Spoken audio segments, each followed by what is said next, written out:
Mining. So కిందకి దిగి వచ్చేస్తారు. సో చిన్న చిన్న గోల్స్ పెట్టుకోవద్దు. భౌతికమైన విషయాల గురించి ప్రయత్నం చేయొద్దు. పుణ్యకర్మలు చేయొద్దు. కర్మకాండ చేయొద్దు.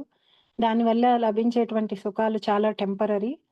అది అది పోయిన వెంటనే మళ్ళీ నువ్వు నీ యొక్క తిరుగు స్థితికి వచ్చేస్తారు అని భగవంతుడు ప్రతికోపాసన అంటే భౌతికమైన సుఖాలను ఇచ్చేటువంటి దేవీ దేవతల్ని పూజ చేస్తే లభించే విషయాల్ని చెప్పాడు. ఇప్పటి నుంచి అనన్య భక్తి గురించి మాట్లాడతాడు. కేవల భక్తులైన వాళ్ళ స్థితి గురించి భగవంతుడు మాట్లాడడం మొదలెడతాడు 9.22 నుంచి. ఇది చాలా ఫేమస్ శ్లోక, మీ అందరికీ తెలిసే ఉంటుంది ఈ శ్లోక.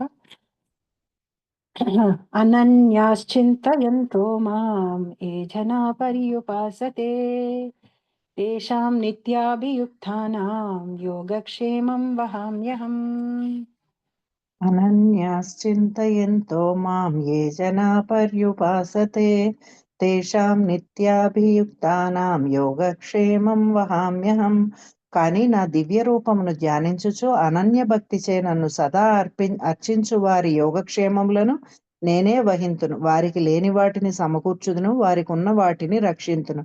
కృష్ణ చైతన్యము లేకుండా క్షణకాలమును జీవింపలేనివాడు శ్రవణము, కీర్తనము, స్మరణము, వందనము, అర్చనము, పాదపద్మముల సేవ, ఇతర సేవలను చేయుట, సఖ్యము, ఆత్మ నివేదనముల ద్వారా భక్తియుక్త సేవ యందు నెలకొని ఉండి దినములోని 24 గంటలు శ్రీకృష్ణుని స్మరించుట కంటే అన్యమును కావింపడు.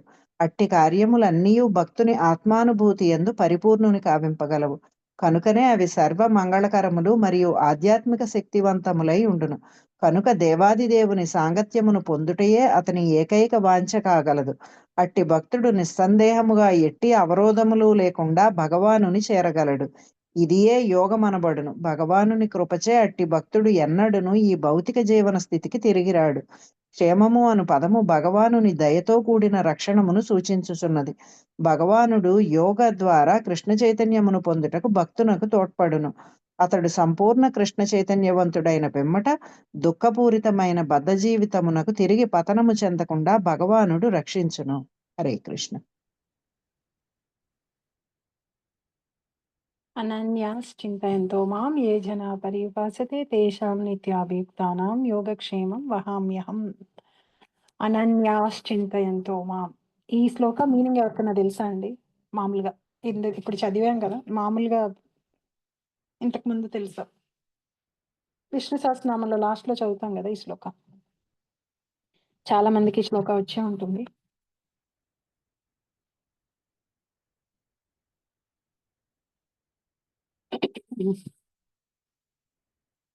సో రికార్డింగ్ ఉండటం వల్ల చాలా మంది హెసిటేట్ చేస్తున్నారేమో చెప్పడానికి. ఎలాగూ మన రికార్డింగ్స్ అంత పబ్లిక్ రికార్డింగ్స్ లాగా ఏమీ ఉండవు. So if you are comfortable you can talk. నేను అంతకు ముందు కూడా ఈ శ్లోకాలు విన్నానండి చాలా. అనన్యాశ్చింతయంతో మాం. అన్యమైన ఏ విషయాన్ని ఆలోచించకుండా భగవంతుణ్ణే ఆలోచించేటువంటి వాళ్ళు. అనన్యాశ్చింతయంతో మాం. అన్యమైన విషయాలను వేటిని ఆలోచించకుండా నన్నే ఆలోచించేటటువంటి వాడు. చింతయంతో మాం అంటే కాన్షియస్నెస్ లో ఎప్పుడూ ఆలోచిస్తూ ఉండడం. మనం ఎలా అయితే ఎప్పుడు ఎవరైనా మనల్ని ఏదన్నా చింత అంటే వర్రీ.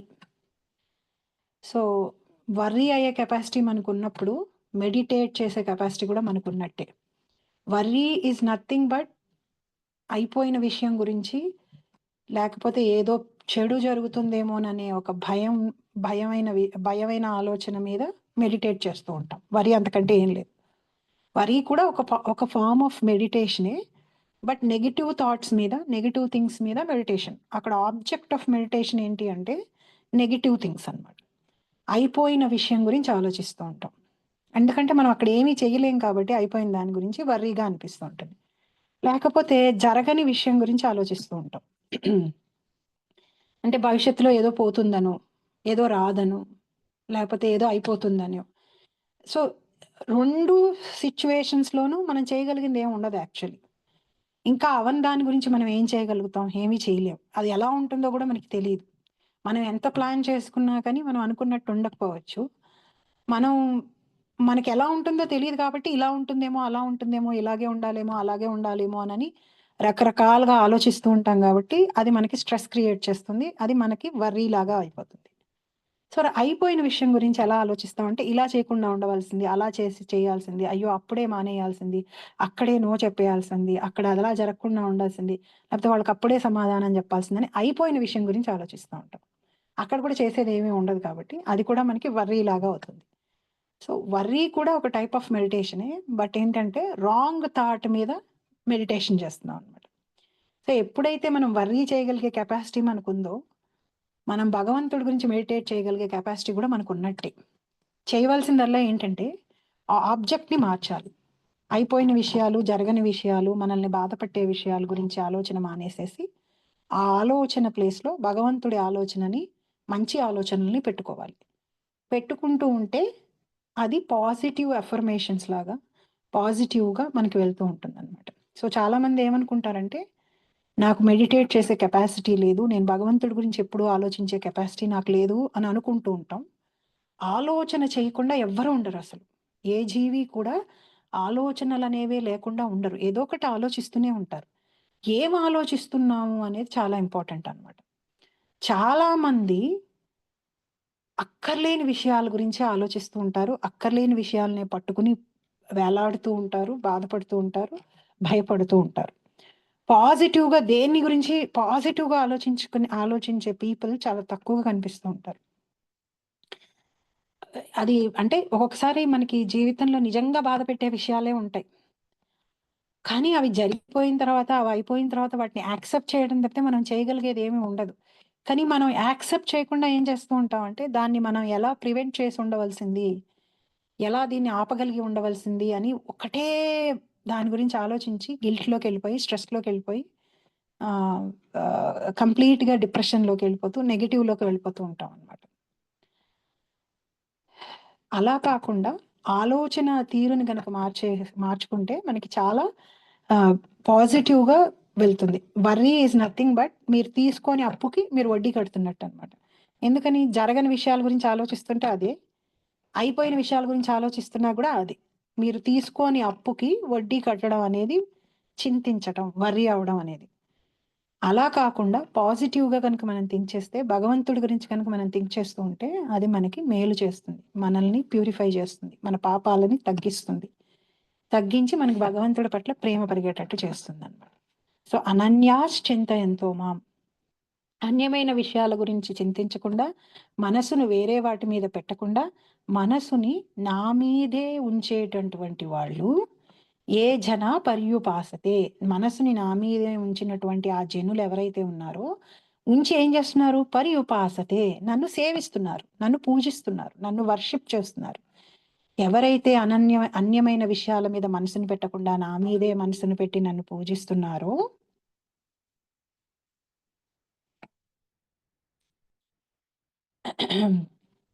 వాళ్ళు తేషాం నిత్యాభియుక్తానాం తేషాం నిత్యాభియుక్తానం, వాళ్ళు నిత్యం నా సేవలో ఉంటారు. ఎందుకంటే వాళ్ళు నా గురించే ఆలోచిస్తున్నారు. నా మీదే వాళ్ళ మనసంతా ఉంది. నాకేం చెయ్యాలి అనే ఆలోచనలోనే వాళ్ళ వాళ్ళు నిత్యం అభియుక్తానాం, అంటే నా సేవలోనే వాళ్ళు ఉంటున్నారు.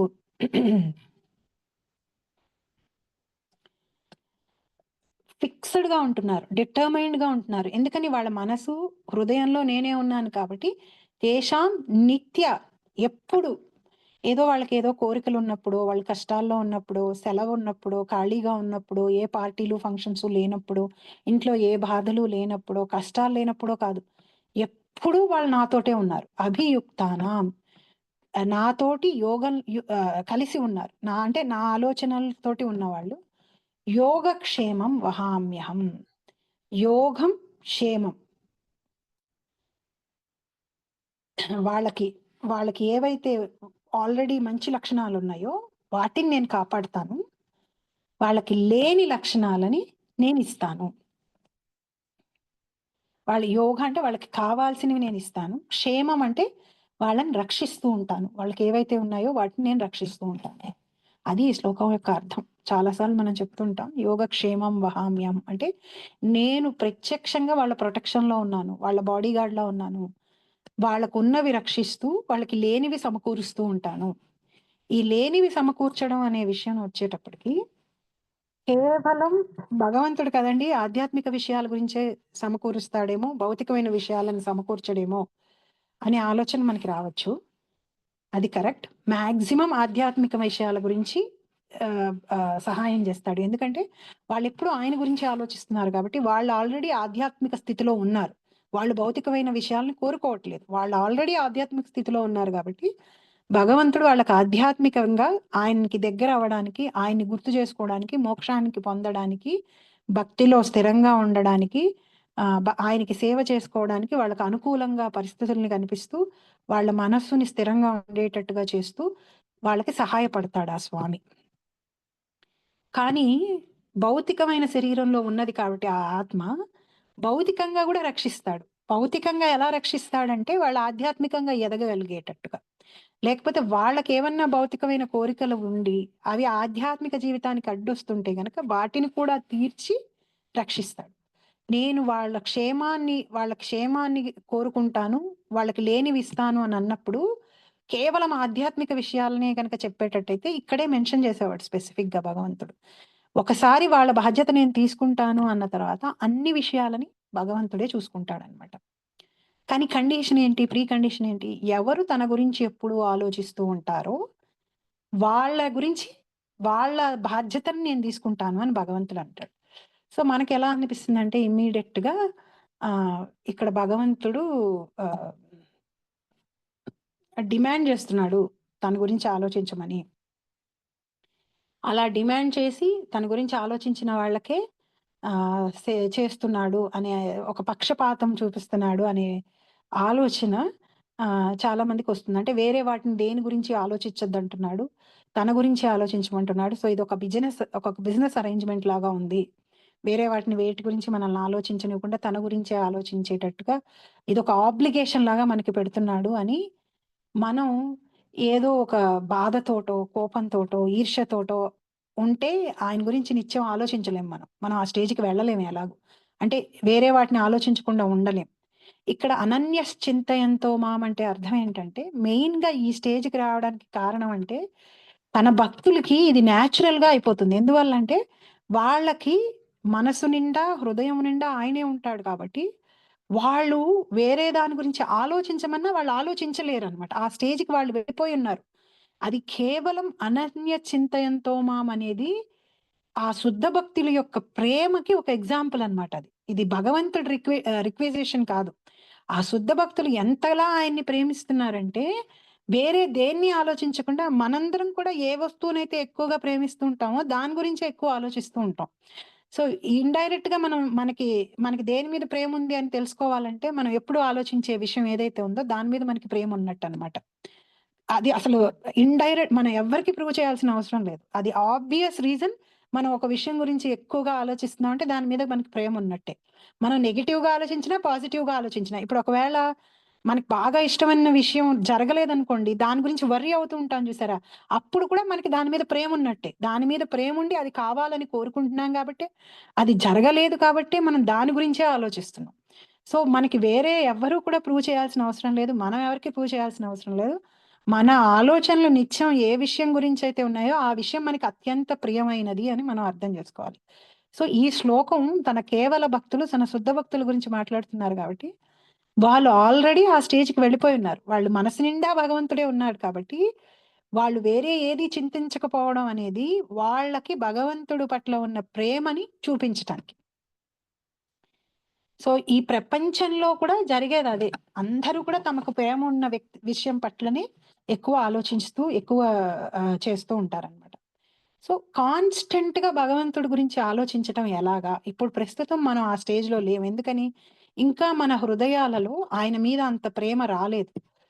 ఇప్పుడు చాలా మంది మనం కృష్ణుడి గురించి మాట్లాడుతున్నాం, లైఫ్ లో జరిగే సంఘటనల్ని యాక్సెప్ట్ చేయడానికి ప్రయత్నం చేస్తున్నాం, అర్థం చేసుకుంటున్నాం, నిరాశ పడకుండా డిప్రెషన్లోకి వెళ్ళిపోకుండా నెగిటివ్స్ జరిగినప్పుడు, రివర్సల్స్ జరిగినప్పుడు ఇదంతా నా మంచికే, భగవంతుడు నా గురించే చేశాడు అని ఒక పాజిటివ్గా చెప్పుకొని స్టిల్ భగవంతుడి పాదాలనే పట్టుకోవడానికి ప్రయత్నం చేస్తున్నాం, కానీ న్యాచురల్గా రావట్లేదు. సో ఇది న్యాచురల్గా రావాలి అంటే ఒక డిసిప్లిన్తో మనం ప్రాక్టీస్ చేసినప్పుడు, అంటే ఇప్పుడు ఎలా అయితే ప్రాక్టీస్ చేస్తున్నామో జీవితంలో ఏదన్నా నెగిటివ్స్ జరిగినప్పుడు ఇది మన మంచికే జరిగింది, భగవంతుడు నా మంచి కోసమే చేశాడు, భగవంతుడు నా మీద కక్ష సాధింపు కింద చేయలేదు, నేను స్టిల్ భగవంతుడి పాదాలనే పట్టుకుంటాను అని ఆలోచించడం, రోజు జపం చేయడం, రోజు ఆయన గురించి వినడం, ఆయనకి సేవ చేయడం, ఇట్లా ఒక ప్రాక్టీస్ మనం చేస్తూ ఉంటే ఏమవుతుందంటే ఈ ప్రాక్టీసు మనలో ఉన్న కల్మషాలని కడిగేస్తూ ఉంటుంది. కల్మషాలంటే ఏంటంటే కామ, క్రోధ, మదమాశ్చర్యాలు భవిష్యత్తులో మనం పాపాలు చేయడానికి మనకి సహకరించేటువంటివి ఆ 6 శత్రువులు. పూర్వం మనం చేసినటువంటి పాప ఫలితాలు, పూర్వం మనం చేసినటువంటి చెడు విషయాల యొక్క వాసనలు, ఇవన్నిటితోటి మనం కలుషితం అయిపోయి ఉన్నాం అన్నమాట. సో ఇవన్నీ పోవాలి.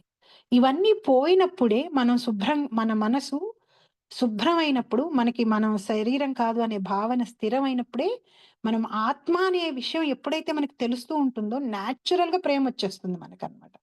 సో అది కావాలంటే ఏంటి, మనం చేసేటువంటి సాధన ఎంత పవర్ఫుల్ గా ఉంటే, మన సాధన శక్తి ఎంత పవర్ఫుల్ గా ఉంటే అంత మన పాపాలు పోతూ ఉంటాయి. మన పాపాలు పోతున్నాయి అంటే ఆటోమేటిక్ గా మన కష్టాలు పోతున్నట్టే అన్నమాట. సో మనం ఎంత పాపాలు పోతే అంత మనకి న్యాచురల్ గా భగవంతుడి పట్ల ప్రేమ కలుగుతుంది. మనం ఆయన్ని న్యాచురల్ గా ప్రేమించడం మొదలుపెట్టి ఎప్పుడు ఆయన గురించి ఆలోచించడం మొదలు పెడతాం. హ్యాపీగా చేస్తాం. ఏదో కోపంతోటో, ఏదో ఈయన మనకి కండిషన్ పెట్టాడు కాబట్టి, ఆయన గురించి ఆలోచించమన్నాడు కాబట్టి, లేకపోతే ఆయన నన్ను చూసుకోడు, నాకు చెయ్యడు కాబట్టి అని కాదు. రాక్షసులైన వాళ్ళకి కూడా వాళ్ళు వేదాలలో చెప్పిన నియమాలను అనుసరించి వాళ్ళు గనక ఆ పూజ చేస్తే భగవంతుడు వాళ్ళ కోరికలను తీర్చాడు. నిజంగా వాళ్ళ కోరికలు చెడు కోరికలని తెలియక తీర్చాడు. ఆయనకి తెలుసు వాళ్ళు కోరుకుంటున్న కోరికలు ప్రజల నాశనానికి కోరుకుంటున్నారు, వీళ్ళు రాక్షసులు, వీళ్ళు చాలా పవర్ఫుల్ అవుతున్నారు. కానీ ఆయనకంటూ ఒక రూల్ ఉంది. ఎప్పుడైతే చెప్పిన విధంగా మనం పూజ చేసామంటే ఆయన తీర్చేస్తాడు. సో మనం ఏదో ఆయనకి మేలు చేస్తున్నట్టు, ఆయన మీద ఉపకారం చేస్తున్నట్టు, ఏదో ఒక సెల్ఫిష్ పర్సన్ గా, ఏదో ఒక సెల్ఫ్ సెంటర్డ్ పర్సన్ గా అనుకుని ఈయన ఎప్పుడు పొగడాలంట, పొగిడితేనే మన గురించి ఆలోచిస్తాడంట అని మనం చెయ్యక్కర్లేదు. మనం అలా పొగడకుండా, ప్రేమ లేకుండా ఆయన చెప్పిన పూజా విధానాల్ని ఎలా చేసేసాము అన్నా కానీ మన కోరికలు తీరిపోతాయి. దాంట్లో అసలు ప్రాబ్లం ఏమి ఉండదు. కానీ మనం ఆయనకి దగ్గర అవ్వలేం. ఎలా మనం తప్పు లేకుండా పూజ చేస్తే ఆ రిజల్ట్ మనకు వచ్చేస్తుంది. మనం మధ్యలో ఏమైనా తప్పులు చేసామంటే దయ అనేది ప్రేమ ఉన్న చోట వస్తుంది. మనం బిజినెస్ చేస్తే ఆయనతోటి అది బిజినెస్ లానే ఉంటుంది. మనం పూజ ఎండ్ టు ఎండ్ పర్ఫెక్ట్ గా చేయాలి. మనం ఎండ్ టు ఎండ్ పర్ఫెక్ట్ గా చేస్తే మనకి పర్ఫెక్ట్ రిజల్ట్స్ వస్తుంది. చాలా సార్లు మనం ఎండ్ టు ఎండ్ పర్ఫెక్ట్ గా చేయం, అయినా సరే మనకి రిజల్ట్స్ ఎందుకు వస్తున్నాయి అంటే ఆ పూజ చేసేటప్పుడు మనకి నిజంగా ప్రేమ లేకపోయినా ఒక నమ్మకంతో చేస్తాం. నా కోరిక తీరుస్తాడు, నన్ను చూసుకుంటాడు, ఈయనకేదో పవర్ ఉంది అనే ఒక నమ్మకంతో చేస్తాం. కాబట్టి ఆ నమ్మకం వమ్ము చేయకపోవడం కోసం దయ తలిచి మనకి ఇచ్చేస్తాడు. మనం పర్ఫెక్ట్ గా పూజ చేసామని కాదు, ఒక చిన్న నమ్మకంతో ఆయన దగ్గరికి వెళ్ళాం, ఆయన నమ్మకంతో మనం పూజించాం, కొంచెం కష్టంలో అయినా ఆయన దగ్గరికి వెళ్ళాం కాబట్టి, ఆయన మీద నమ్ముకొని వచ్చాం కాబట్టి అది తీర్చేస్తాడు. ఆయన్ని ఆశ్రయించాం కాబట్టి అది తీర్చేస్తాడు. సో మనం అదేదో మన గొప్పతనం అని అనుకోకూడదు. దయ, ఆయన అనుగ్రహంలో దయ ఆల్రెడీ ఇంక్లూడెడ్ అయి ఉంటుందన్నమాట. సో కానీ ఎప్పుడైతే మనం సాధన చేసి మనలో ఉన్న ఈ కల్మషాలన్నీ పోతాయో, మన న్యాచురల్ గా మనలో ఆయన పట్ల ప్రేమ పెరుగుతుంది. ఆ ప్రేమ ఆనందంగా హ్యాపీగా చేస్తాం అన్నమాట. మనం అంటే ఏంటి, మనం భక్తిలో ఎదుగుతున్నాం అనడానికి ఇంకొక మీటర్ ఏంటి అంటే, ఏ రోజు నామం చెప్పుకోవడానికి నిరుత్సాహపడం మనం. అంటే కష్టంలో ఉన్నా, ఇబ్బందుల్లో ఉన్నా, లేకపోతే ఎంతమంది మన ఇంట్లో ఉన్నా, ఏం జరుగుతున్నా మన లైఫ్ లో నామం చెప్పుకోవడాన్ని మాత్రం మనం మిస్ అవ్వం. ఎందుకంటే మనకు అది ఆనందం ఇస్తోంది, అది మనకి హ్యాపీనెస్ ఇస్తోంది. కాబట్టి దాన్ని ఎట్లా అయినా దానికి టైం చూసుకుంటాం మనం. ఇప్పుడు చూడండి, ఇంట్లో మీకు ఇష్టమైన సీరియల్ ఏదైనా ఉంటే మీ ఇంట్లో ఇప్పుడు లేకపోతే ఏదైనా మ్యాచ్ జరుగుతుంది అనుకోండి, మ్యాచ్ జరుగుతుంటే మీ ఇంటికి గెస్ట్లు వస్తే వాళ్ళతో కలిసి చూస్తారు, మీరు వాళ్ళతో కలిసి ఎంజాయ్ చేస్తారు. టీవీలో సీరియల్ కానీ సినిమా కానీ మీకు ఇష్టమైన యాక్టర్ సినిమా వస్తే మీ ఇంట్లో మీ ఇంటికి చుట్టాలు వచ్చారు కానీ సినిమా చూడడం మానేరు, వాళ్ళని కూడా తీసుకుని సినిమాకి వెళ్తారు. వాటన్నిటిని అందరితో కలిసి ఎంజాయ్ చేస్తాం. భక్తి విషయంకి వచ్చేటప్పటికి ఏం చేస్తాం మనం జనరల్ గా, ఎవ్వరు ఏది చిన్నది వచ్చినా మనం మానేస్తాం అన్నమాట. ఆ రోజు మన పిల్లలది ఏదన్నా ఉన్నా, మనకు ఒంట్లో బాగోకపోయినా, మనకి ఏదైనా కష్టం వచ్చినా, లేకపోతే మన కోరికలు ఏమైనా తీరకపోయినా, ఏ కారణం ఉన్నా మనం భక్తిని ఆపేస్తున్నాము అంటే మనం ఇంకా సాధన స్టేజ్ లో బిగినింగ్స్ లోనే ఉన్నాం. మనం ప్యూర్ స్టేజ్ కి వెళ్ళలేదు. మనకి నిజంగా చిన్నపాటి ప్రేమ కూడా భగవంతుడి పట్ల కలగలేదని అర్థం. ఏది జరుగుతున్నా మనం భగవంతుడి విషయాన్ని గాని పక్కన పెట్టకుండా చేస్తున్నాము లైఫ్ లో అంటే మనకి ఆయన పట్ల ప్రేమ స్టేజ్ ఎస్టాబ్లిష్ అయిపోయినట్టే అన్నమాట. సో అది ఎప్పుడు జరుగుతుంది, ఆ ప్రేమ స్టేజ్ కి ఆటోమేటిక్ గా మనం వెళ్ళం. మనం సాధన స్టేజ్ లో ఉన్నాం కాబట్టి. మనం ఎంత జపం చేస్తుంటామో అంత మన పాపాలు పోతాయో, ఎంత పాపాలు ఏ మాత్రం పాపం ఉన్నా భగవంతుడి పట్ల ప్రేమ అనేది మనలో పుట్టదు. అది పుట్టాలి అంటే మన పాపాలు క్లీన్ అవ్వాల్సిందే. సో మన పాపాలు క్లీన్ అవుతున్న కొద్దీ మనకి ప్రేమ భగవంతుడి మీద న్యాచురల్ గా వచ్చేస్తుంది. న్యాచురల్ గా ఆయన్ని తప్పితే వేరే వాళ్ళని ఆలోచించకుండా మనం ఉంటాం. ఉండే స్థితికి మనం వెళ్ళిపోతాం.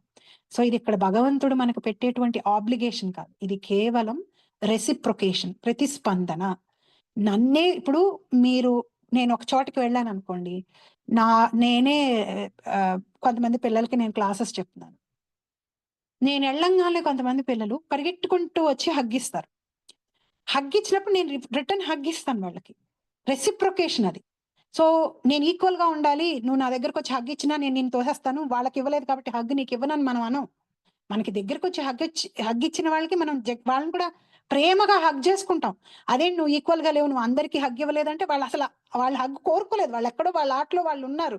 బలవంతంగా ఇప్పుడు నేను అందరితోటి సేమ్ గా ఉండాలని చెప్పి వాళ్ళందరిని కూడా లాక్కొచ్చి వాళ్ళకి నేను హగ్ ఇవ్వలేను కదా. సో తన భక్తులైన వాళ్ళు న్యాచురల్ గా ఆయనే కోరుకుంటారు కాబట్టి చాలా న్యాచురల్ గా వాళ్ళకి రెసిప్రొకేట్ చేసి వాళ్ళ గురించి పూర్తిగా ఆయనే వాళ్ళ గురించి అన్ని విషయాలు పర్సనల్ గా టేక్ కేర్ చేస్తుంటాడు ఆయన. యోగక్షేమం వహామ్యహం అని ఒక ఆర్గనైజేషన్ యొక్క స్లోగన్ మీకు ఎవరికన్నా తెలుసా? అది ఏ ఆర్గనైజేషన్ యొక్క స్లోగన్?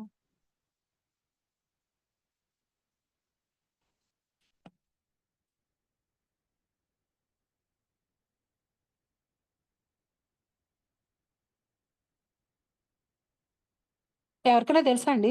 ఇండియా వాళ్ళ ఎల్ఐసి ఎప్పుడైనా చూసారు మీరు? ఎల్ఐసి యాడ్స్ ఇండియాలో యోగక్షేమం వహామ్యం అనే స్లోగన్ వాళ్ళే పెడతారు. కానీ నిజానికి వాళ్ళ క్షేమము వాళ్ళ యోగము చాలా టెంపరీ. మనం ఇన్సూరెన్స్ కడితే మనం ఏమంటారు దాన్ని, మనం ప్రీమియమ్స్ కడితే వాళ్ళు ఇన్సూరెన్స్ ఇస్తారు. వాళ్ళేమి ఎవరికి పడితే వాళ్ళకి ఇవ్వరు.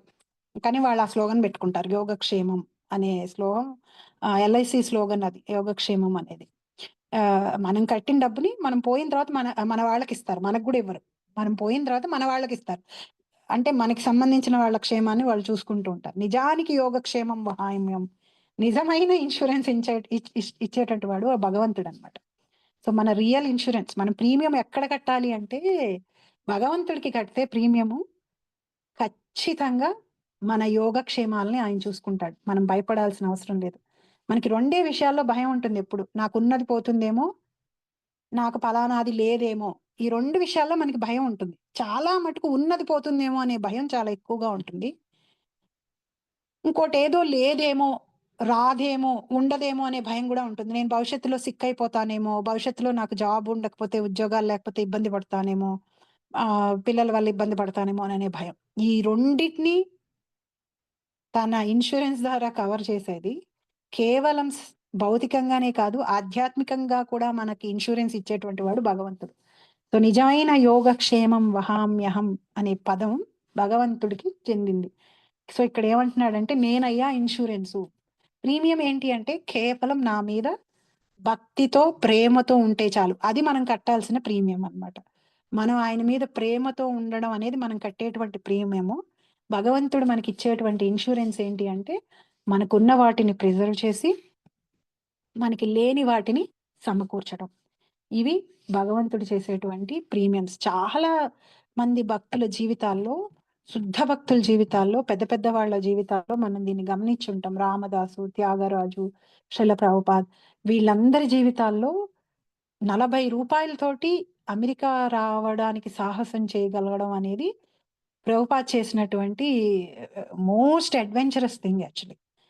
అలాంటి అలా వచ్చి 108 టెంపుల్స్ ఆయన కట్టగలిగారంటే అది కేవలం భగవంతుడు చేయగలిగాడు తప్పితే ఇంక వేరే ఎవ్వరూ చేయలేరన్నమాట. సో మనకి ఎప్పుడైతే భగవంతుడి కి మనం రెగ్యులర్ ప్రీమియమ్స్ కడుతూ ఉంటామో, మన జపంతోటి ఎప్పుడు ఆయనతోటి కనెక్టెడ్‌గా ఉంటామో, మనకు ఆల్రెడీ పర్మనెంట్ ఇన్సూరెన్స్ వచ్చేస్తుంది. కేవలం ఈ జన్మకే కాదు, తర్వాత జన్మలకి మన ఆత్మ లెవెల్‌లో మనకి ఇన్సూరెన్స్ వచ్చేస్తుంది భగవంతుడి దగ్గర నుంచి. అండ్ కలియుగంలో చాలా సింపుల్‌గా మనం ఆయనకి కట్టుకునే ప్రీమియం ఏంటి అంటే నామ జపం. ఆయన గురించి వినడం. చాలా మంది ఆయన గురించి స్క్రిప్చర్స్ చదవడానికి చూపించినంత ఇంట్రెస్ట్ నామ జపానికి చూపించరు unfortunately. So that is very unfortunate thing. అంటే ఇప్పుడు ఒక టీచర్ ఉన్నారనుకోండి. ఒక 20 ఇయర్స్ ఎక్స్‌పీరియన్స్ ఉందనుకోండి ఆ టీచర్‌కి. 10థ్ క్లాస్ చెప్పే టీచర్‌కి. ఆవిడకి ఒక ఐడియా ఉంటుంది. ఒక ఒక ఇది ఇది ఇది ఇది ఇలా చదివి ఇలా చేస్తే వీళ్ళకి సక్సెస్ వస్తుంది అని. కొత్తగా ఒక స్టూడెంట్ జాయిన్ అయ్యాడనుకోండి. చాలా స్మార్ట్, ఇంటెలిజెంట్ స్టూడెంట్ అనుకోండి. కొంచెం టీచర్ కంటే కూడా బ్రహ్మాండంగా మాట్లాడగలగటం కొంచెం ఇదిగా ఉన్నాడనుకోండి. కొంచెం మనకి ఏదైనా తెలియంగానే మనకెలా అనిపిస్తుందంటే, ఒక రకమైన పొగరొచ్చేస్తుంది. పొగరొచ్చేసి ఆ టీచర్‌కేం తెలుసులే నాకు తెలుసు అన్నీ అని అనుకుంటాం. బట్ టీచర్ ఇంటర్నల్‌గా ఫీల్ అవుతూ ఉంటుంది. అయ్యో! వీడు నేను చెప్పినట్లు చేయట్లేదే, వీడెళ్ళి గోతిలో పడతాడు. వీడు తప్పు చేస్తున్నాడు. వీడు ఫుల్ బెనిఫిట్ తీసుకోలేకపోతున్నాడే అని బాధపడుతుంది గానీ, ఆహ్, చెప్పినా గాని వినకపోతే ఏం చేస్తారు? వదిలేస్తారు కదా! సో ఒక్కొక్కసారి చాలా సార్లు మన సీనియర్స్ గాని, మనకి శిక్షణ ఇచ్చేటువంటి గురువులు గాని, దీక్షనిచ్చేటువంటి గురువులు గాని, రిపీటెడ్‌గా మనకి నామజపం యొక్క విలువ చెప్తున్నప్పుడు, అది చేయకుండా మనం వేరేవన్నీ చేస్తూ అవే గ్రేట్ అని అనుకుంటున్నప్పుడు, మనకి తెలియకపోవచ్చు కానీ, మనల్ని చూస్తున్న వాళ్ళకి తెలుస్తుంది. మనం ఏం తప్పు చేస్తున్నామో. వీళ్ళకి పొగరెక్కువుందా? వీళ్ళెక్కువ నేను అనేది మాట్లాడుతున్నారా? లేపోతే వీళ్ళు అహంకారం చూపిస్తున్నారా? వీళ్ళు పార్షియల్‌గా ఉంటున్నారు. వీళ్ళు స్వార్థం చూపిస్తున్నారు. వీళ్ళు గొప్ప భక్తులనుకుంటున్నారు గానీ, ఈ లక్షణాలన్నిటిని వీళ్ళని ఎగ్జిబిట్ చేస్తున్నారు. ఇవి వీళ్ళకి ఏదో ఒక విధంగా వీళ్ళని ఎప్పుడో ఒకప్పుడు వీళ్ళకి దారి తప్పేటట్టు చేస్తుంది అని తెలిసినప్పుడు మన గురువులు మనకి నామ జపం చేసుకోమని రెగ్యులర్‌గా రిపీటెడ్‌గా చెప్తూ ఉంటారు. కానీ మనం దాన్ని ఎక్కువ శ్రద్ధగా పట్టుకోమనమాట. అన్‌ఫార్చునేట్‌లీ అదొక్కటే మనల్ని రక్షించటం. మనం భగవంతుడి ఇన్స్యూరెన్స్ పాలిసీని కొనుక్కోవాలి అంటే కలియుగంలో చేయవలసింది నామజపం. ఎవరికి వాళ్ళు ప్రీమియం కట్టుకోవాల్సిందే. ఇంకొకళ్ళకి మనం ప్రీమియం కట్టలేం. మన జీవితానికి మనం ప్రీమియం కట్టుకోవాలి. లిటరల్‌గా మాట్లాడితే మీ ఇంట్లో వైఫ్ అండ్ హస్బెండ్ కన్న పిల్లలు కూడా మనకి కట్టలేరు ప్రీమియం. మనకి మనమే కట్టుకోవాలి ప్రీమియం. వీళ్ళందరితోటి మన జీవితం మేబీ కొంతమందితోటి ఒక 40 ఏళ్ళు పంచుకుంటాం. కొంతమందితోటి ఒక 50 ఏళ్ళు పంచుకుంటాం. కొంతమందితోటి ఒక 60 ఏళ్ళు పంచుకుంటాం. కొంతమందితోటి మేబీ 90 ఏళ్ళు పంచుకుంటాం. మన సిబ్లింగ్స్ వాళ్ళతోటి. బట్ స్టిల్ టెంపరరీయే. వీళ్ళందరిని వదిలి ఇంకొక జన్మకెళ్ళిపోవాలి. ఇంకొక సెట్ ఆఫ్ పీపుల్ తోటి మనం ఉండాలి. సో, మన ప్రీమియం మనం కట్టుకోవాలి అంటే, మన చాంటింగ్ మనం జేసుకోవాలి. మన ఇన్స్యూరెన్స్ మనం కొనుక్కోవాలి భగవంతుడి దగ్గర. అదెప్పుడూ మనల్ని రక్షిస్తుంది. మనం ఏ విధంగానూ భయపడాల్సిన అవసరం లేదు. మనకి ఆహ్, ఆహ్, మనకెప్పుడైతే భయం వేస్తూ ఉంటుందో, ఆ భయానికి బ్రేక్ వేసేది భగవంతుడి నామ జపం. వేరే ఏది కాదు. భగవంతుడి ఆలోచనలే ఆ భయానికి బ్రేక్ వేస్తాయి. వేరే ఏవి కూడా ఆహ్, బ్రేక్ వేయలేవన్నమాట. సో, ఎప్పుడెప్పుడు భయంగా అనిపిస్తుందో, ఎప్పుడెప్పుడు బాధగా అనిపిస్తుందో, ఎప్పుడెప్పుడు అహంకారంగా అనిపిస్తుందో, ఎప్పుడెప్పుడు నేను గ్రేట్ అనిపిస్తుందో, ఎప్పుడెప్పుడు ఎదుటి వాళ్ళలో ఎక్కువ లోపాలు కనిపిస్తూ ఉంటాయో, ఎప్పుడెప్పుడు ఇంకొకళ్ళని ఏదన్నా అందామనే ఆలోచనొస్తుందో, అన్ని వేళలా నామజపం జేసుకోండి. అది రక్షిస్తుంది. అది రక్షించినట్టుగా వేరే ఏది రక్షించదు. ఎందుకంటే అవన్నీ కూడా మనల్ని ఉద్ధరించేటువంటి ఎమోషన్స్ కాదు.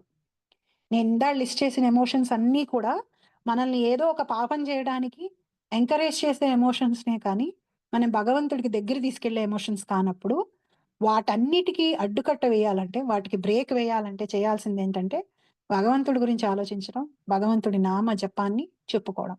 ఎప్పుడైతే మనం అది చేస్తామో మనకి భగవంతుడి యొక్క ఇన్సూరెన్స్ పాలిసీ కేవలం ఈ జన్మకే కాదు జన్మ జన్మలకి లభిస్తుంది.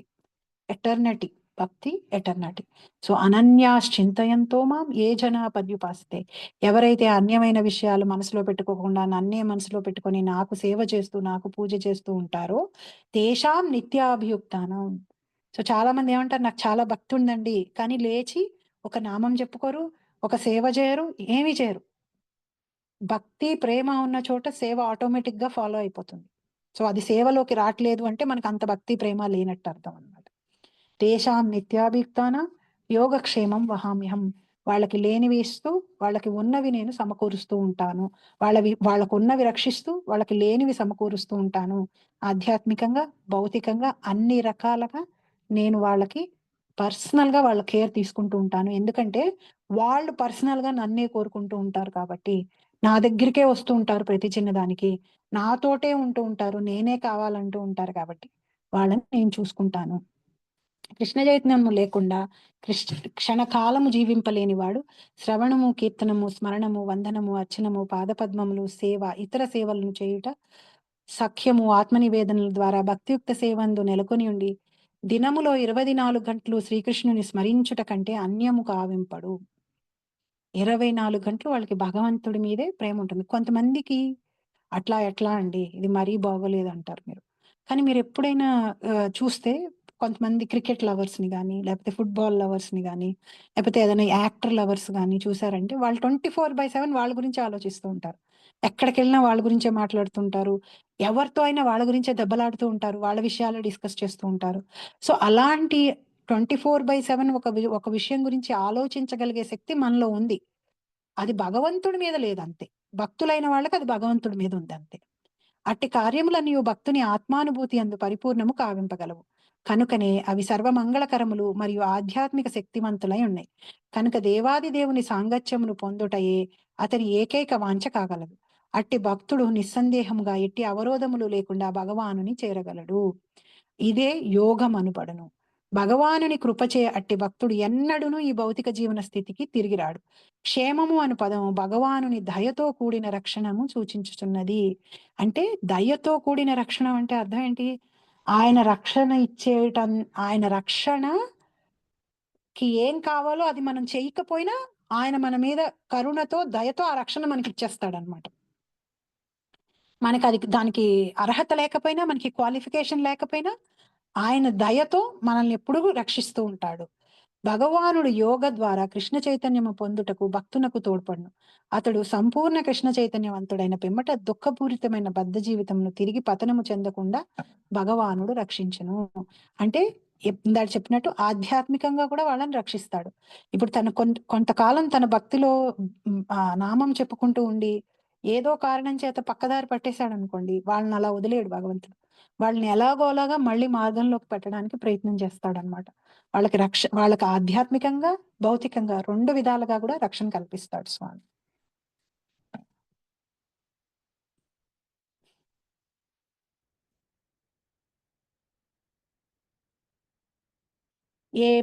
ఏప్యన్యదేవతా భక్తా యజంతే శ్రద్ధయాన్వితా తేపి మామ్యేవ కౌంతేయ యజంత్యవిద్ధి పూర్వకం. ఏప్యన్యా దేవతా భక్తా యజంతే శ్రద్ధయాన్వితాః తేపి మామేవ కౌంతేయ యజంత్యా విధిపూర్వకం. ఓ కౌంతేయ, అన్య దేవతలకు భక్తులై వారిని శ్రద్ధతో పూజించువారు వాస్తవమునకు ఆ విధిపూర్వకముగా నన్నే పూజించుచున్నారు. భాష్యము: దేవతలను పూజించుట యందు నెలకొనిన వారు చేసేడి అట్టి పూజ పరోక్షముగా తనకే అర్పింపబడినను వారు నిజమునకు బుద్ధిమంతులు కారని శ్రీకృష్ణ భగవానుడు చెప్పుచున్నాడు. ఉదాహరణకు, ఒకడు కొమ్మల పైనున్న ఆకుల పైనను నీరు పోయిచు వ్రేళ్లకు నీరు అందించనిచో తగిన జ్ఞానము లేనివాడుగా లేక నియమ పాలనము లేనివాడుగా పరిగణింపబడును. అట్లే ఉదరమునకు ఆహారమును అందించు విధానమే శరీరం యొక్క వివిధ అవయవములకు పుష్టిని కలిగించుట లేదా సేవించుట కాగలదు. వాస్తవమునకు దేవతలు దేవాది దేవుని ప్రభుత్వము నందలి వివిధ అధికారులు మరియు నిర్దేశకులు వంటివారు. మానవుడు అధికారుల చేతను నిర్దేశకుల చేతను కాకుండా ప్రభుత్వముచే చేయబడిన శాసనముల ననుసరింపవలెను. అట్లే ప్రతి వ్యక్తియు దేవాది దేవునే పూజింపవలెను. తద్వారా భగవానుని ప్రభుత్వమునందలి వివిధ అధికారుల మరియు నిర్దేశకులందరూ సహజముగానే తృప్తి నొందెదరు. అధికారులు మరియు నిర్దేశకులు ప్రభుత్వ ప్రతినిధులుగా తమ కార్యములందు నెలకొనియున్నందున వారికి లంచమివ్వజూచుట వాస్తవమునకు చట్ట విరుద్ధమగును. ఈ విషయమే ఇక్కడ ఆ విధిపూర్వకం అని చెప్పబడినది. అనగా శ్రీకృష్ణ భగవానుడు అనవసరమైన అన్య దేవతార్చనమును ఇక్కడ ఆమోదించుట లేదు. హరే కృష్ణ. సో ఇది ఈ వర్స్ ని వేరే వేరే ట్రాన్స్లేషన్స్ లో అందరికీ ప్లీజింగ్ గా ఈ వర్ష ఉండదేమో అని చెప్పేసి అవిధి పూర్వకం అనే ఆ లైన్ ని కొన్ని ట్రాన్స్లేషన్స్ లో తీసేశారనమాట. అవిధి పూర్వకం అనే విషయాన్ని తీసేశారు. సో ఈ శ్లోక భగవంతుడు చెప్పినట్టుగా చెప్పుకుందాం. మనకి చాలాసార్లు మనకు అటాచ్మెంట్ ఉన్నంత మాత్రాన అవి నిజాలు కాకపోవచ్చు. చిన్నప్పటి నుంచి మనం ఒక విషయాన్ని బిలీవ్ చేసినంత మాత్రాన అది నిజం కాదు. అది నిజమైన విషయాన్ని బిలీవ్ చేస్తే నిజమే, బట్ మనకి సెంటిమెంట్ అటాచ్ అయి ఉంది కదా, దాంతో నేను నమ్మాను కదా అది నిజమైపోవాలి అని కోరుకోవడం మన యొక్క ఇంటెలిజెంట్గా ఆలోచించే వే కాదు అది. సో ఇక్కడ క్లియర్గా భగవంతుడు ఏం చెప్తున్నాడంటే, తేప్యన్య దేవత భక్త్యా, తే అప్య అన్య దేవత భక్త. తను మిగతా దేవతలందరూ ఒకటే అయితే, స్వర్గలోకంలో ఉండే దేవతలందరూ కూడా ఒకటే అయితే, వాళ్ళని తనతోటి వేరు చేయాల్సిన అవసరం భగవంతుడికి లేదు. మాలో ఎవరు అందరూ అనే మాట వాడచ్చు. తే అప్య అన్య దేవత. ఎవరైతే అన్య దేవతలని, దేవీ దేవతల్ని స్వర్గంలో ఉండి ప్రతి విశ్వాన్ని మెయింటైన్ చేయటం కోసం నియమించబడిన దేవీ దేవతలు, ఇంద్రుడు, చంద్రుడు, వరుణుడు, ఇంకా రకరకాల మంది, వీళ్ళందరినీ తే అప్య అన్య దేవతా భక్త, ఎవరైతే వీళ్ళ భక్తులు ఉంటారో వాళ్ళు యజంతే శ్రద్ధయాన్విత, వాళ్ళని చాలా శ్రద్ధతో భక్తితో పూజ చేస్తూ ఉంటారు. తేపి మాం ఏవ కౌంతేయ, కానీ నిజానికి వాళ్ళు నన్నే పూజిస్తున్నారు. అక్కడ వరకు బానే ఉంది. ఇంకేమండి, కరెక్టే కదా, మేము ఎవరిని పూజిస్తే ఏముంది, అది భగవంతుడికే వెళ్ళి చేరుతుంది కదా. కానీ వెంటనే ఏమన్నాడు, అవిధి పూర్వకం, కానీ ఇండైరెక్ట్ గా, ఇల్లీగల్ గా ఆర్ ఒక పద్ధతి ప్రకారం కాకుండా నన్ను పూజిస్తున్నారు, ఇంప్రాపర్ గా నన్ను పూజిస్తున్నారు. వాళ్ళని పూజిస్తున్న పూజలు కూడా నన్ను పూజిస్తున్నట్టే, బట్ ఇంప్రాపర్ గా నన్ను పూజిస్తున్నట్టు. నాకు వాళ్ళకి డైరెక్ట్ యాక్సెస్ ఉంది, నా దగ్గరికి వచ్చి నన్ను పూజించటానికి వాళ్ళకి డైరెక్ట్ యాక్సెస్ ఉంది. బట్ వాళ్ళు దాన్ని వాడుకోకుండా, వాళ్ళకి నేను అక్కర్లేదు, బట్ నా ద్వారా ఎంపవర్మెంట్ పొంది పనులు చేస్తున్నటువంటి దేవతల దగ్గరికి వెళ్ళి వాళ్ళే చేస్తున్నట్టుగా ఫీల్ అయ్యి, వాళ్ళని సుప్రీంగా ఫీల్ అయ్యి, వాళ్ళకి గొప్పగా చేస్తూ వాళ్ళకి పూజలు అందిస్తున్నారు. బట్ వాళ్ళ ద్వారా పొందుతున్న వరాలన్నీ కూడా నా ద్వారానే వస్తున్నాయి వాళ్ళకి, బట్ నన్ను మాత్రం పక్కన పెట్టేస్తున్నారు. సో ఇది చాలా ఈజీగా అర్థం చేసుకోవచ్చు. కొన్నిసార్లు పిల్లలు ఇంట్లో తల్లిదండ్రులతో దెబ్బలాడేసి ఇల్లు వదిలిపెట్టి మేనమామ ఇంటికో లేకపోతే పక్కనున్న బాబాయ్ పిన్ని ఇంటికి వెళ్ళి కూర్చున్నారు అనుకోండి. కూర్చుని బాగా విపరీతంగా పంతం బట్టి పేచీలు పెడుతున్నారు అనుకోండి. తల్లిదండ్రి వెళ్తే వింటలేదు అనుకోండి, వాళ్ళు ఏం చేస్తారు, ఆ బాబాయ్కో పిన్నికో అత్తకో ఫోన్ చేసి వాళ్ళకి కొన్ని డబ్బులు పంపించి వాడిని చూసుకో, సరే మా మాట అయితే ఎలాగో వింటలేదు, నీ మాట వింటున్నాడు కదా, తప్పుదారి పట్టుకోకుండా చూసుకో, ఎలాగోలా వాళ్ళకి కొంచెం వాడికి కావాల్సినవన్నీ కొనిపెట్టు, వాడికి ఫీజు కట్టు, నీ దగ్గరే ఉంచుకో అని చెప్తూ ఉంటారు వాళ్ళు. సో ఇండైరెక్ట్ గా తండ్రి దగ్గర నుంచే సహాయం పొందుతుంటారు. కానీ ఆ విషయం తెలియని ఆ పిల్ల ఏమనుకుంటారు, మా బాబాయ్ గ్రేటు, మా అత్త గ్రేటు, మా పిన్ని గ్రేటు, అమ్మ నన్ను తిట్టింది కాబట్టి, అమ్మ నన్ను అరిచింది కాబట్టి, అమ్మ మంచిది కాదు, నాన్న మంచిది కాదు అని అనుకుంటుంటారు చిన్నప్పుడు పిల్లలు. బయట చాలా సార్లు చాలా మంది చిన్న పిల్లల పేరెంట్స్ వినుంటారు. మా పక్కింటి ఆంటీ మంచిదనో, లేకపోతే పలానా నా ఫ్రెండ్ వాళ్ళ అమ్మ మంచిదనో, వేరే వాళ్ళందరూ మంచిగా అనిపిస్తూ ఉంటారు, అమ్మా నాన్న తప్పితే. సో అది చాలా న్యాచురల్ గా.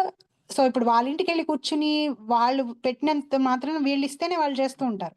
సో ఇల్లు వదిలిపెట్టి వెళ్ళిపోయిన పిల్లలు రామని పేచీలు పెడుతున్నా, హాస్టల్కి వెళ్ళి ఉన్నా, వేరే చోట ఎక్కడికి వెళ్ళినా వెళ్ళి ఉన్నా, ఇండైరెక్ట్ గా ఎలాగోలా వాళ్ళకి డబ్బులు సరఫరా వెళ్ళేటట్టుగా చూస్తూ ఉంటారు కదా తల్లిదండ్రులు. సో అలాంటి ఎగ్జాంపుల్ ని మనం అర్థం చేసుకున్నామంటే ఇక్కడ ఎగ్జాంపుల్ అర్థం అవుతుంది అనమాట. సో ఈ దేవీ దేవతలందరికీ పవర్ ఇచ్చి వాళ్ళ కోరికలు మన కోరికలను వాళ్ళు తీర్చేటట్టుగా చేస్తున్నటువంటి వాడు భగవంతుడే.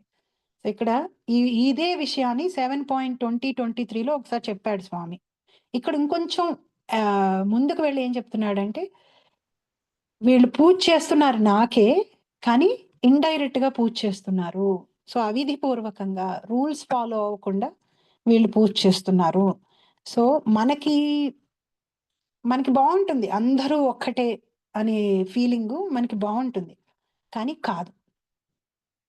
భగవంతుడు భగవంతుడు సుప్రీం, వీళ్ళందరూ కూడా భగవంతుడి ఆధీనంలో పనిచేస్తున్నటువంటి వాళ్ళు, దేవీ దేవతలు. సో వాళ్ళకి పవర్ ఇచ్చేటువంటి వాడు కూడా భగవంతుడే. వాళ్ళు వాళ్ళు వాళ్ళు ఈ లోకంలో ఈ విశ్వంలో ఉండక ముందు కూడా ఉన్నటువంటి వాడు భగవంతుడు. వాళ్ళందరి సృష్టికి కారణమైనటువంటి వాడు భగవంతుడు కాబట్టి, అండ్ ఆయనకి మనకి యాక్సెస్ లేకుండా లేదు, ఆయన్ని మనం యాక్సెస్ చేసుకోవచ్చు.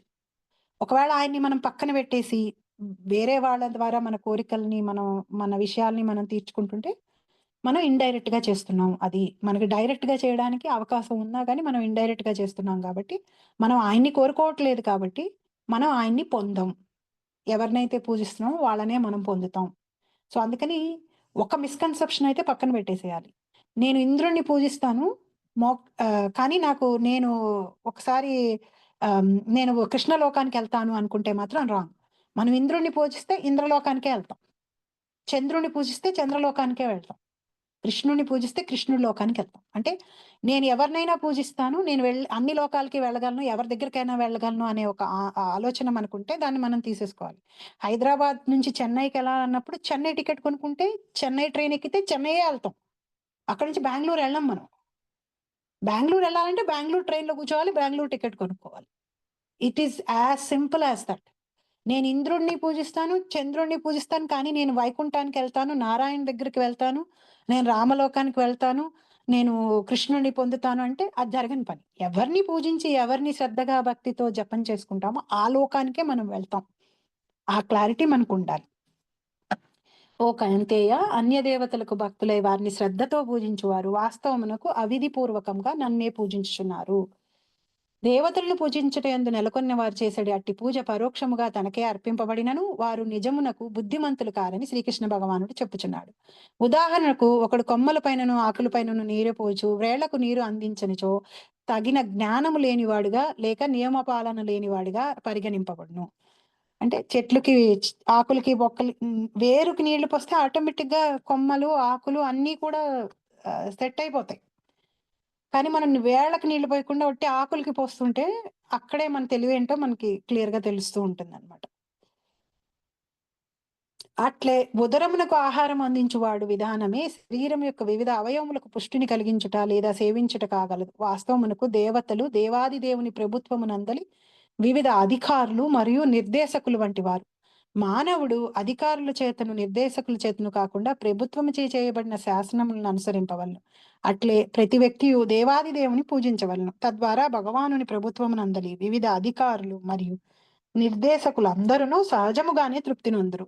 అధికారులు మరియు నిర్దేశకులు ప్రభుత్వ ప్రతినిధులుగా తమ కార్యములందు నెలకొని ఉన్నందున వారికి లంచం ఇవ్వజూచుట వాస్తవమునకు చట్ట విరుద్ధమగును. ఈ విషయమే ఇక్కడ అవిధి పూర్వకం అని చెప్పబడింది. అనగా శ్రీకృష్ణ భగవానుడు అనవసరమైన అన్యదేవతార్చనను ఇక్కడ ఆమోదించుట లేదు. సో డైరెక్ట్ గా ప్రైమ్ మినిస్టర్ ప్రెసిడెంట్ తోటే మనకి ఒక రిలేషన్షిప్ ఏర్పరచుకునే అవకాశం ఉన్నప్పుడు, ఎప్పుడైతే వాళ్ళకి మనం వాళ్ళ ఫ్రెండ్ సర్కిల్‌లోకి మనం వెళ్ళిపోయామంటే ఏ డిపార్ట్‌మెంట్ వాళ్ళైనా మనకి హెల్ప్ చేస్తారు. సో, అట్లా భగవంతుడికి మనకి డైరెక్ట్ యాక్సెస్ ఉంది. భగవంతుడిని డైరెక్ట్‌గా మనం పూజ చేస్తే అందరి దేవి దేవతల్ని పూజించినట్టే. వాళ్ళందరినీ కూడా మనం ప్లీజ్ చేసినట్టే. దీన్ని ఔట్ ఆఫ్ కాంటెక్స్ట్ ఎప్పుడు తీసుకోకూడదు. చాలా మంది తెలియక కృష్ణ కాన్షియస్‌నెస్‌లోకొచ్చి ఎదిగిన తర్వాత ఆహ్, మనం నారాయణ్‌ని, వైకుంఠుడిని నారాయణ్‌ని, విష్ణుమూర్తిని పూజిస్తున్నాం కాబట్టి మిగతా వాళ్ళందరినీ మనం అగౌరవపరచాలి. లేపోతే మిగతా వాళ్ళందరినీ తక్కువ చేసి చూడాలి. అలా చూడకూడదు. వాళ్ళందరూ స్టిల్ గ్రేట్, గ్రేట్ వాళ్ళందరూ చాలా గ్రేట్. వాళ్ళ స్థాయిలో మనం లేము. వాళ్ళు చాలా పవర్‌ఫుల్, చాలా శక్తివంతమైన వాళ్ళు, దేవతలు. సో, బట్ నేర్చుకోవాల్సిందేంటంటే వాళ్ళు భగవంతుడు ఒకటే అనే మాట మాత్రం అది కరెక్ట్ కాదు. ఎందుకంటే వాళ్ళందరూ కూడా భగవంతుడి ప్రభుత్వంలో పనిచేస్తారు కాబట్టి, భగవంతుడి దగ్గర నుంచి శక్తి తీసుకొని పనిచేస్తారు కాబట్టి. కానీ వాళ్ళు, మనం ఒకటి కాదు. వాళ్ళు మనకంటే చాలా శక్తిమంతులు, చాలా చాలా పవర్ ఉన్నవాళ్ళు, చాలా విషయాలు మన కోరికలు తీర్చగలిగే వాళ్ళు, శక్తి ఉన్నవాళ్ళు. సో, ఈ ఈ ఈ హైరార్కీని మనం కరెక్ట్‌గా అర్థం చేసుకోవాలన్నమాట. 24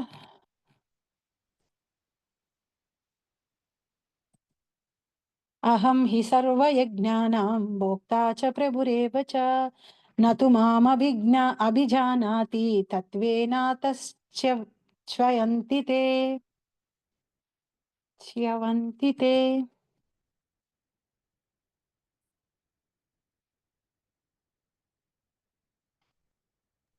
నేనే సర్వయజ్ఞములకు భోక్త మరియు ప్రభువును అయి ఉన్నాను. అందుచేత వాస్తవమైన దివ్య స్వభావమును గుర్తింపలేని వారు పతనము చెందుదురు. వైదిక గ్రంథములందరి ఎవరైనా చదువుతారా మాతాజీ? ఎవరు అన్మ్యూట్ చేయలేదు కాబట్టి నేను చదువుతున్నా. నేను చదువుతాను.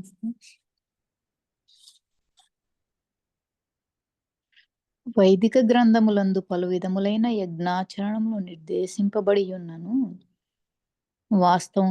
వాస్తవమునకు అవన్నీయును దేవాది దేవుడైన శ్రీకృష్ణుని సంతృప్తిపరచుట కొరకే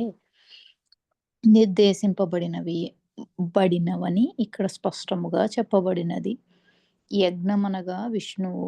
భగవద్గీత యజ్ఞుడు లేదా విష్ణువును సంతృప్తిపరచుట కొరకై ప్రతి ఒక్కరూ కర్మను నరింపవలనని స్పష్టముగా తెలుపబడినది. మానవ నాగరికతకు పరిపక్వ రూపమైన వర్ణాశ్రమ ధర్మము ప్రత్యేకించి విష్ణువును సంతృప్తిపరచుట కొరకై ఉద్దేశింపబడినది. కనుకనే శ్రీకృష్ణ భగవానుడు ఈ శ్లోకమున నేనే పరమప్రభువును, కావున సర్వయజ్ఞములకు నేనే భోక్తను అని పలుకుచున్నాడు. కానీ మందబుద్ధులు ఈ సత్యమునెరుగక తాత్కాలిక లాభముల కొరకే దేవతలను పూజింతురు. కనుక వారు భౌతిక జీవన స్థితికి పతనము చెంది ఎన్నడూనూ మానవ జన్మ యొక్క వాంఛిత లక్ష్యమును పొందజాలరు. అయినను ఎవరైనను భౌతిక వాంఛలు నెరవేరవలనని వాంఛించినచో అది శుద్ధ భక్తి కాకున్నను వారు వాటి కొరకై భగవానుని ప్రార్థించుటయే ఉత్తమము. తద్వారా వారు వాంఛిత ఫలములను పొందుదురు. హరే కృష్ణ.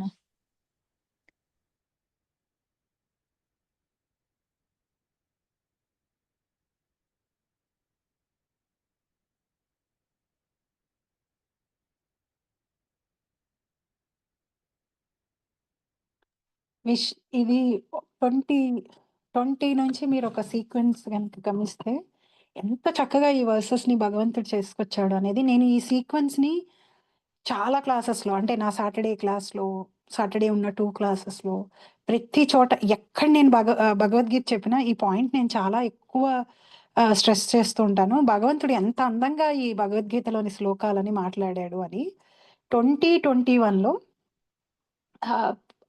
మనం దేవతలని గనక పూజ చేస్తే అది కర్మకాండ అవుతుంది. మనం స్వర్గానికి వెళ్తాము. స్వర్గంలో ఆ పుణ్యం అయిపోయిన తర్వాత కిందకొచ్చేస్తాం. అంటే మళ్ళీ కిందకి పడిపోతాం అనే విషయాన్ని 2021లో చెప్పాడు. 22లో ఎవరైతే నన్ను పూజిస్తారో వాళ్ళు నా లోకానికొస్తారు. వాళ్ళు కిందకి రారు. అంటే ఒకసారి వైకుంఠానికి వెళ్ళిపోయామంటే మనం కిందకి రాం. ఈ విశ్వంలో ఉన్న స్వర్గానికి వెళ్ళామంటే మళ్ళీ మనం భూమి మీదకొస్తాం. మళ్ళీ మనకి జన్మ ఉంటుంది. మనం ఎప్పుడైతే భగవంతుడైన నారాయణుడిని కృష్ణుడిని పూజిస్తామో, ఎప్పుడైతే ఈ విశ్వాలని ఈ భౌతికమైన ప్రపంచాన్ని దాటి కారణ సముద్రాన్ని దాటి ఆధ్యాత్మిక లోకానికి వెళ్ళిపోతామో, అక్కడికి వెళ్ళిపోయిన తర్వాత మళ్ళీ ఇక్కడికి రాము మనం తిరిగి. 23లో ఏం చెప్పాడు? అన్య దేవతల్ని పూజించే వాళ్ళటువంటి పూజలన్నీ నాకే అందుతున్నాయి, కానీ వాళ్ళు పద్ధతి ప్రకారం పూజించట్లేదు, పద్ధతి లేకుండా నన్ను పూజిస్తున్నారు అని చెప్పాడు. ఇందులో ఏం చెప్తున్నాడంటే ఎలా పతనం అవుతాం అనే విషయాన్ని ఇందులో చెప్తున్నాడు. ఏం చెప్తున్నాడు? అహం హి సర్వయజ్ఞాం భోక్తాంచ ప్రభురేవచ. అన్ని యజ్ఞాలకి మీరు ఏ యజ్ఞం చేసినా, అంటే ఎవరిని, వేరే దేవతల్ని ఎవరిని మీరు యజమాని కింద పెట్టి యజ్ఞం చేసినా, ఆ చేసిన యజ్ఞ ఫలితం భగవంతుడికి దగ్గరికే వెళ్తుంది, దేవాది దేవుడైన కృష్ణుడి దగ్గరికే వెళ్తుంది. కానీ అన్ఫార్చునేట్లీ మనం ఆయన దగ్గరికి వెళ్ళాం. ఎందుకని? మన ఇంటెన్షన్ ఆయన్ని ఉద్దేశం పెట్టుకొని మనం చేయలేదు కదా, వేరే దేవతల్ని పెట్టుకొని మనం చేసాం.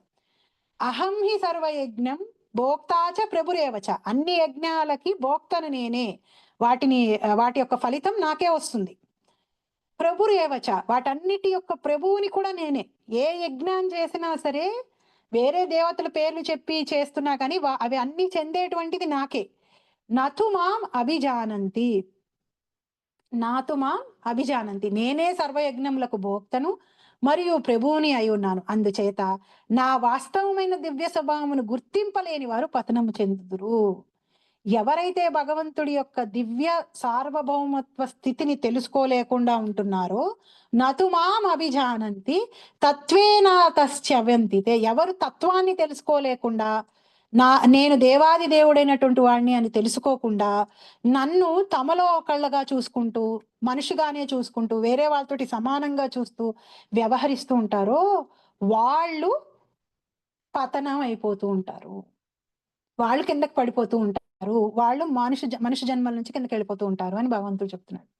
అంటే పైకి ఎలా వెళ్తామో చెప్పాడు, పైనుంచి కిందకి ఎలా వస్తామో చెప్పాడు, పైనుంచి కిందకి రానే స్థితి ఏంటో వైకుంఠం వెళ్ళటం అనేది చెప్పాడు. చివరికి ఇక్కడ ఈ శ్లోకంలో ఏం చెప్తున్నాడు?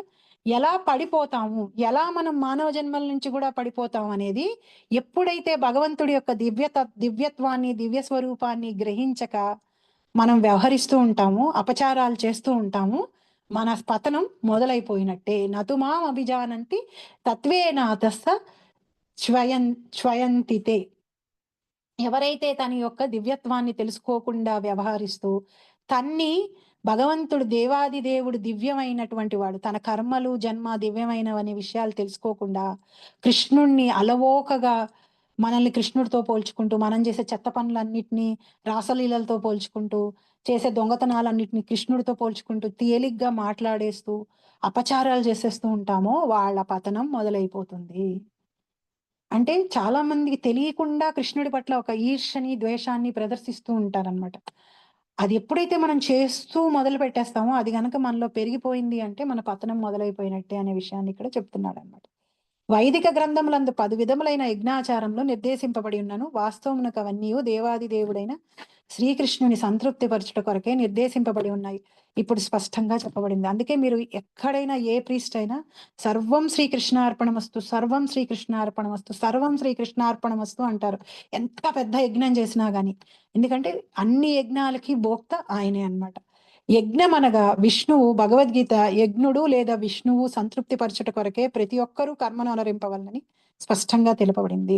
అంటే మేమేమి యజ్ఞాలు చేయట్లేదు కదండి, ఇంకా మేము సేఫ్ గానే ఉన్నట్టు అని మనం అనుకోవచ్చు. మనం నిత్యం చేసేటువంటి నిత్య కర్మలు ఏవైతే ఉంటాయో మన బాధ్యతలు అవన్నీ కూడా మనం భగవంతుడి ప్రీతి గురించి చేయొచ్చు. ప్రత్యేకంగా మన పిల్లల్ని, భర్తని, భార్యని, ఉద్యోగాల్ని అన్ని వదిలిపెట్టేసి అందరూ వెళ్ళిపోయి ఆశ్రమాల్లో, గుళ్ళలో కూర్చుని 24 గంటలు అక్కడుంటేనే భక్తులు అని కాదు. ఎక్కడున్నామో అక్కడ ఉంటూ, ఏం చేస్తున్నామో అది చేస్తూ, అది భగవంతుడికి అర్పిస్తూ, భగవంతుడి ప్రీతి కోసం చేస్తున్నామంటే మనం యజ్ఞం చేసిన వాళ్ళతోటే సమానం అన్నమాట. మానవ నాగరికతకు పరిపక్వ రూపమైన వర్ణాశ్రమ ధర్మము ప్రత్యేకించి విష్ణువు సంతృప్తి పరచుట కొరకై ఉద్దేశింపబడింది. ఎంత బ్రహ్మాండంగా భగవంతుడు ఈ సిస్టమ్ ని చేశాడు చూడండి. నీ జీవితం నువ్వు జీవించు, అది గనక నువ్వు నేను చెప్పినట్టు జీవించి ధర్మబద్ధంగా జీవించావంటే, నువ్వు వర్ణాశ్రమ సిస్టంలో ఉండి కనుక నీ జీవితాన్ని నువ్వు జీవించావంటే నువ్వు యజ్ఞం చేసిన వాడిగా నేను నిన్ను పరిగణిస్తాను అంటున్నాడు. అంటే ఏంటి? కేవలం మన నిత్యం చేసేటువంటి ధర్మాలని శ్రద్ధగా, భక్తితో భగవంతుడి ప్రీతి కోసం మనం చేసుకుంటూ వెళ్ళిపోతే చాలు. మనం యజ్ఞం చేసిన వాళ్ళతోటి సమానంగా అవుతాం. ప్రత్యేకంగా వెళ్ళి కోట్లు కోట్లు ఆస్తుల్ని రాసిచ్చేయక్కర్లేదు. గంటలు గంటలు కూర్చుని సేవలు చేసేయక్కర్లేదు. ఏవైతే నిత్యం మన కుటుంబాన్ని పోషించుకోవడం కోసం మనం చేస్తున్నామో, ఏ వర్ణంలో, ఏ ఆశ్రమంలో ఉండి ఏ కర్మలైతే మనం చేస్తుంటామో మన విద్యుక్త ధర్మాలు, వాటిని శ్రద్ధగా, ఎటువంటి స్వార్థం లేకుండా, ఎటువంటి పోటీతత్వం లేకుండా భగవంతుడి సేవగా చేసుకుంటూ వెళ్ళిపోయాయంటే చాలు, మనం యజ్ఞం చేసిన వాళ్ళతోటి సమానం. నేనే పరమ ప్రభువును కావున సర్వయజ్ఞములకు నేనే భోక్తను అని పలుకుచున్నాడు. కాని మందబుద్ధులు ఈ సత్యము నేర్గక తాత్కాలిక లాభముల కొరకై దేవతలను పూజింతురు కనుక వారు భౌతిక జీవన స్థితికి పతనము చెంది ఎన్నడును మానవ జన్మ యొక్క వాంఛిత లక్ష్యమును పొందజాలలేరు. సో ఎప్పుడైతే మనం దేవాది దేవుడైన నారాయణుడు, విష్ణువు మోక్షము వద్దని భౌతికమైన కోరికలు తీర్చుకోవడం కోసం అవి తొందరగా ఎవరైతే ఇస్తారో వాళ్ళని పూజిస్తూ ఉన్నామంటే, రోజు రోజుకి మనం గ్రీడీయే అయిపోతూ ఉంటాం మెటీరియల్ విషయాల గురించి. ఒక మెటీరియల్ థింగ్ తర్వాత ఇంకోటి, ఒక మెటీరియల్ థింగ్ తర్వాత ఇంకోటి. ఇంకా మనం ఎంతలా గ్రీడీ అయిపోతాం అంటే, చాలా మంది ఈ మధ్య కాలంలో సాత్వికమైన పూజల నుంచి తామసమైన పూజలకు కూడా దిగిపోతున్నారు. ఎందుకని?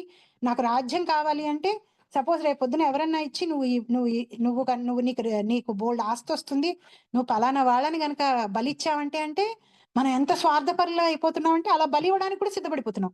లేకపోతే ఎవరైనా వచ్చి ఏదో ఒక పిచ్చి తాంత్రికమైన పూజ, తమో గుణంలో ఉన్న పూజ మనల్ని చేసుకోమని చెప్తే మనం చేసేసుకుంటున్నాం. మన కోరికలు మనల్ని రోజు రోజుకి మనం కిందకి వెళ్ళిపోయేటట్టు చేస్తున్నాయి. పతనం అయిపోవటం అంటే మన బుద్ధి, మన కాన్షియస్నెస్ మోర్ అండ్ మోర్ నారోగా అయిపోయి, మోర్ అండ్ మోర్ గ్రీడీగా అయిపోయి, కేవలం తింటం, పడుకోవడం వీటి గురించే ఆలోచిస్తూ, మన స్వార్థమే మనం ఆలోచించుకుంటూ జంతువుల్లాగా తయారైపోవడం అన్నమాట. అది పతనం అంటే. కనుక అయినను ఎవరైనను భౌతిక వాంఛలు నెరవేరవలెనని వాంఛించినచో అది శుద్ధ భక్తి కానున్నను వాటి కొరకై భగవానుని ప్రార్థించుటయే ఉత్తమము.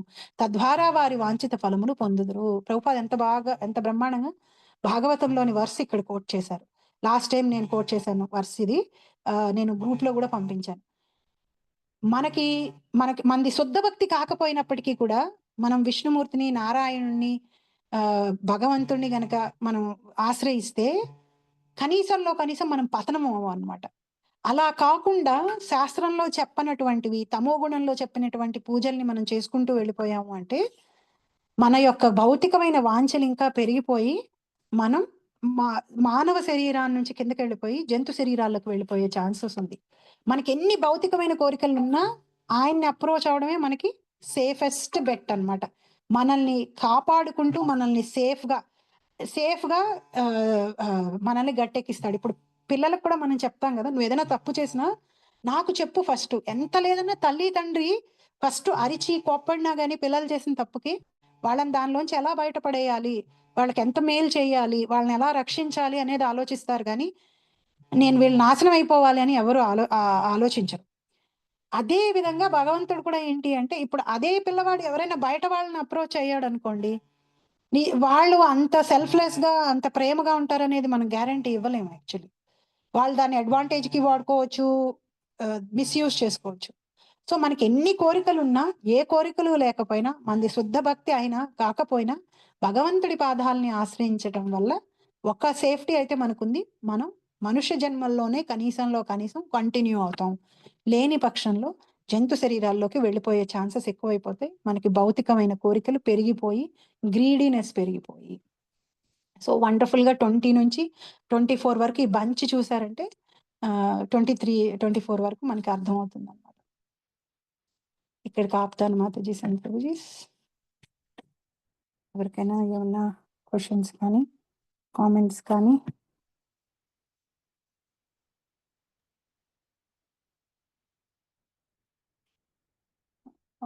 రికార్డింగ్